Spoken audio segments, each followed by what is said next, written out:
Okay, here it is, complete. Remember, what I did was I started with a router. I plunged a little pocket for the mortise for this. About 1/8 of an inch past the right and 1/8 of an inch past the left. The dimensions are really tight on the instruction for this particular one. But I went a tad bit long, but not so long that you're not going to have some meat left to screw your plate into. After I ran that about a 1/2 inch deep from point A to point B, then I came back with this little micro drill press thing, portable drill press, and I fabbed all these out of just scrap pallet wood that I got off job site, some 3.5. My third template being for your backer plate, your escutcheon. It sets on here. But anyway, going in sequence, first I did the router, then I cleaned the pocket out, and then I scribed this with a razor, and then hand chiseled that out. Made sure this fits down in there clean. I screwed this in. Then I set my third template and set one of these plates on it. Once the plate's on it, then I take the knob, put it on the through rod, and I push it into this and get it to where it's perpendicular to the lockset that's in place right here.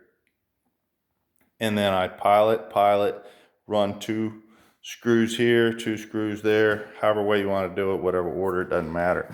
Then I take this piece again, flip it around and put it on this side, and then I put the plate in there and I slide it and push the knob in until it turns nice and freely. And then I pilot the screw, and it's done. It's pretty easy if you take the time to do a template for a router, for a little mini drill press. And you could probably freehand this if you're good. But the reason why I routed this is because it gives me a really crisp line to follow when I mortise down into it with a Forstner bit. Forstner bit looking like this. You could probably do it with a paddle bit too, but I chose to use a Forstner bit.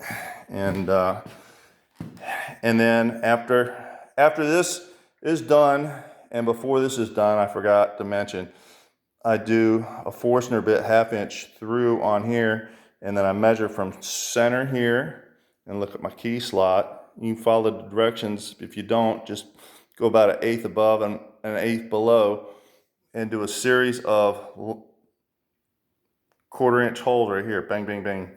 And then you take your chisel and clean it out. I can take one apart here and show you what it looks like real quick.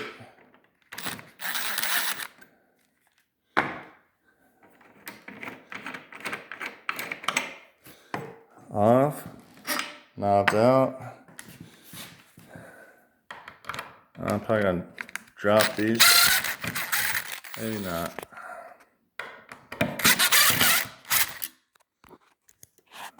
Sorry for the moving around, but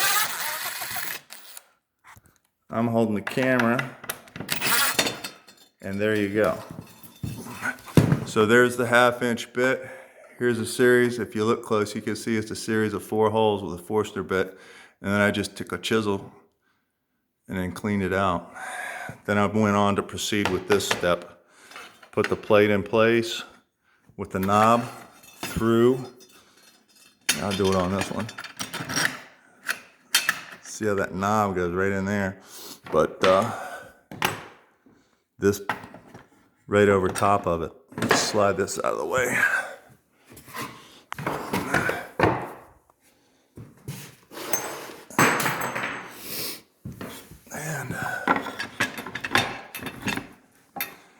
And I clamp it in place. I use I've got a F clamp. You can do this with whatever.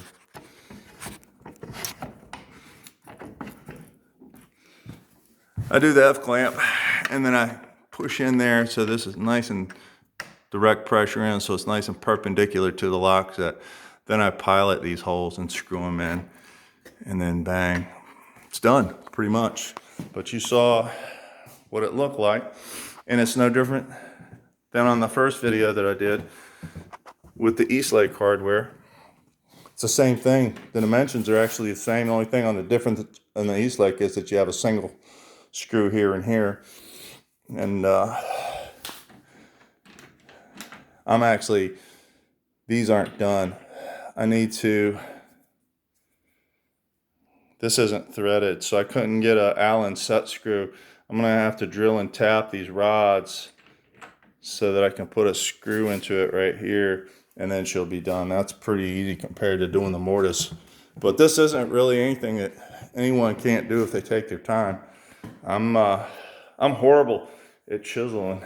I'm not very good at a chisel, but I did